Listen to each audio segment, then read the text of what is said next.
अगर आप भी देखते हैं 1.5 लाख की वेतन वाली सरकारी नौकरी का सपना, तो जीके जीनियस पंकज के डेली करेंट अफेयर के हर एक वीडियो को बनाओ अपना। दोस्तों, आज मैं आप सभी के लिए लेकर आया हूं 21 जुलाई 2024 के करेंट अफेयर के इस वीडियो को। तो चलिए शुरू करते हैं। आज का पहला सवाल आप सभी के स्क्रीन पर है। हाल ही में फ्रांस के सर्वोच्च नागरिक सम्मान से किसे सम्मानित किया गया? ऑप्शन है राहुल गांधी, बी रोशनी नादर मल्होत्रा, सी मुकेश अंबानी या फिर डी अमिताभ बच्चन जी। अगर आपको इस सवाल का सही जवाब पता हो तो हमारे कमेंट बॉक्स में इसका उत्तर जरूर बताइएगा, और अगर न भी पता हो तो तुक्का लगाइएगा।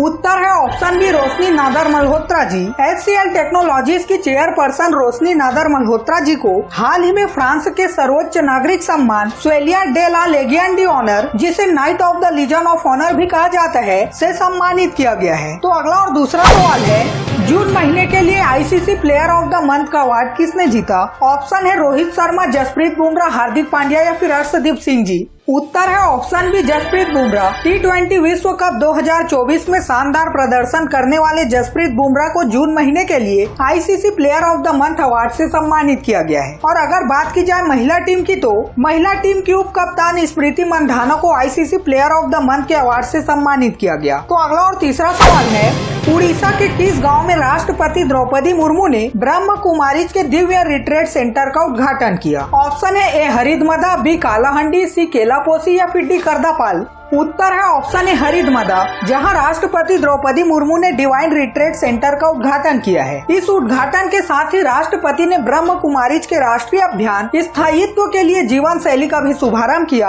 और अगर बात की जाए हरिदमदा गांव की, तो हरिदमदा गांव उड़ीसा की राजधानी भुवनेश्वर के पास स्थित है। और अगर बात की जाए डिवाइन रिट्रीट सेंटर की, तो यह आध्यात्मिक और पर्यावरण जागरूकता के लिए ब्रह्म कुमारीज की पहल का हिस्सा है। अब आखिर ये ब्रह्म कुमारीज क्या है? ब्रह्म कुमारी एक विश्वव्यापी आध्यात्मिक आंदोलन है जो व्यक्तिगत परिवर्तन और विश्व नवीनीकरण के लिए समर्पित है। 1937 में भारत में स्थापित ब्रह्म कुमारीज का विस्तार 110 से अधिक देशों में हो चुका है। तो अगला सवाल जानने से पहले चलिए जानते हैं 21 जुलाई 2024 को क्या स्पेशल है। तो दोस्तों, आज है गुरु पूर्णिमा। गुरु पूर्णिमा एक हिंदू धार्मिक त्योहार है जो अकादमिक और आध्यात्मिक दोनों तरह के सभी गुरुओं का सम्मान करता है। गुरु पूर्णिमा को मुख्य रूप से भारत, नेपाल और भूटान जैसे हिंदू देशों में मनाया जाता है। तो चलिए बढ़ते हैं अगले और चौथे सवाल की तरफ। पेरिस ओलंपिक 2024 के उद्घाटन समारोह में भारत के ध्वजवाहक कौन होंगे? ऑप्शन है PV Sindhu, B Gagan Narang, C Sharath Kamal या फिर ऑप्शन डी ए और सी दोनों।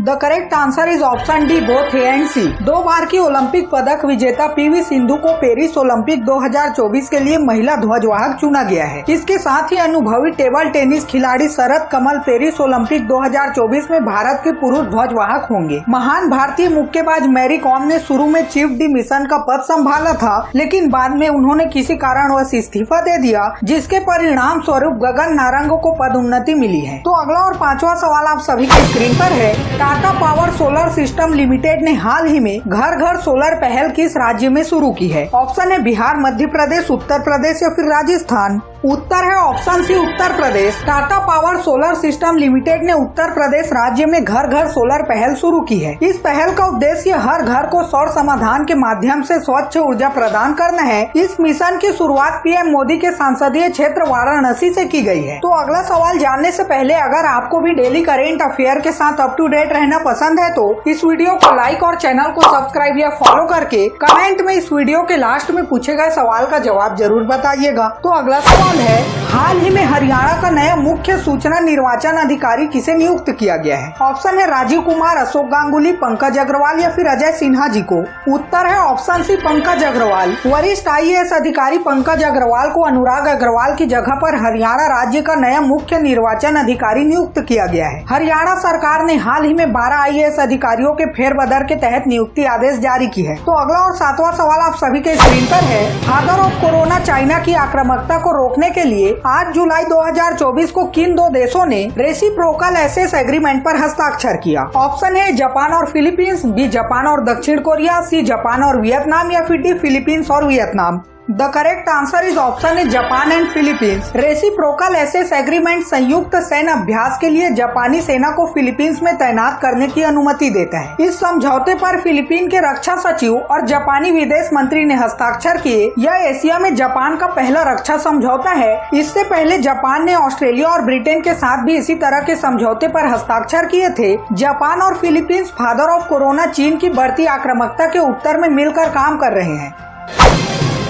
हालिया आंकड़ों के अनुसार जनरेटिव एआई पेटेंट में भारत की वैश्विक रैंकिंग क्या है? ऑप्शन है दूसरी, तीसरी, चौथी या फिर पांचवी। उत्तर है option D, 5th rank. Generative AI नवाचार में भारत विश्व स्तर पर 5वें स्थान पर है। भारत ने 2014 से 2023 तक जनरेटिव एआई से संबंधित 1350 पेटेंट दायर किए हैं। और अगर बात की जाए फादर ऑफ कोरोना चाइना की, तो चीन 38,210 पेटेंट के साथ सबसे आगे है। उसके बाद अमेरिका, कोरिया गणराज्य और जापान का स्थान है। भारत में जनरेटिव एआई पेटेंट में 56% की उच्चतम वार्षिक वृद्धि दर देखी गई है। भारत ने जनरेटिव एआई पेटेंट प्रकाशनों में यूके और जर्मनी को पीछे छोड़ दिया है।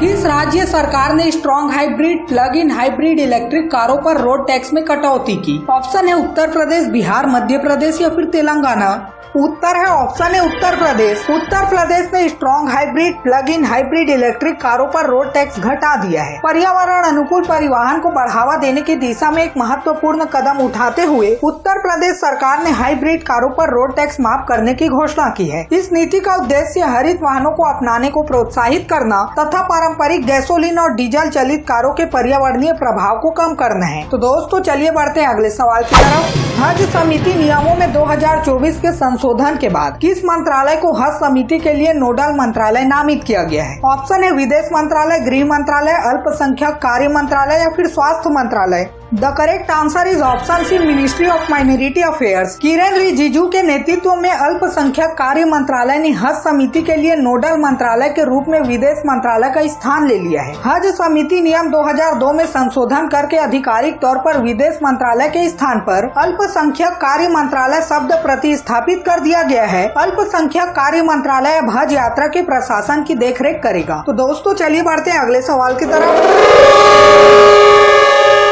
बजर बजने के कारण आज की प्रश्नोत्तरी यहीं पर समाप्त करनी पड़ेगी। उससे पहले चलिए जानते हैं कल के सवाल का सही जवाब क्या था। कल के सवाल का सही जवाब है ऑप्शन सी, बेचेंद्री पाल। माउंट एवरेस्ट पर चढ़ने वाली पहली भारतीय महिला का नाम बेचेंद्री पाल जी है। तो दोस्तों चलिए देखते हैं आज का सवाल क्या है। प्रथम भारतीय रंगीन फिल्म का नाम क्या है? ऑप्शन है राजा हरिश्चंद्र, बी किशन कन्हैया, सी सीता विवाह या फिर डी सती सुलोचना। अगर आपको इस सवाल का सही जवाब पता हो तो हमारे कमेंट बॉक्स में इसका उत्तर जरूर बताइएगा। और अगर न भी पता हो तो तुक्का लगाइएगा। कल सुबह 6 बजे फिर मिलते हैं 22 जुलाई 2024 के करेंट अफेयर के वीडियो के साथ। तब तक के लिए बाय बाय, जय हिंद, जय भारत।